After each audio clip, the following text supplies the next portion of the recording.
আসসালামু আলাইকুম। আসলে ঘুরতে যাওয়াটাই হচ্ছে একটা আনন্দের ব্যাপার। আর সবাই আসলে হাজারো টাকা পয়সা হলে ঘুরতে যেতে পারে না।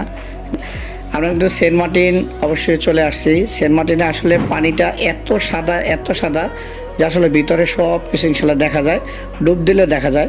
আর আমরা কিন্তু দেখেন এখানে মনে করেন যে ভিডিও করছি, মনে করেন পানির নিচে ডুব দিয়ে ভিডিও করা, এবং কি এখানে আসলে আপনার যেই ধরনের মাছ মনে চায় বিভিন্ন ধরনের মাছ আছে। টোনা ফিশ আছে, আমরা যেমন টোনা ফিশের একটা মনে করেন বারবিকিউ খাচ্ছিলাম। তো দেখেন এইখানে আসলে কিন্তু আবার ঘুরতে পারবেন।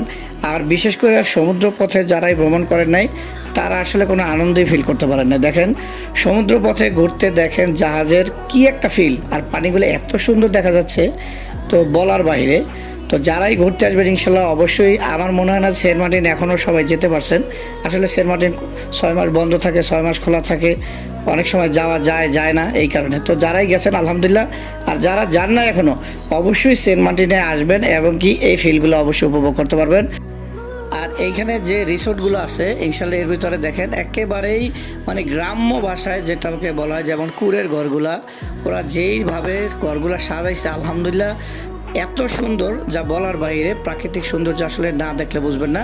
তো ইনশাল্লাহ আসবেন, এখানে ভালো ভালো রিসোর্ট আছে, খাবার দাবারের ভালো ব্যবস্থা আছে, থাকার ব্যবস্থা, ঘোরার ব্যবস্থা।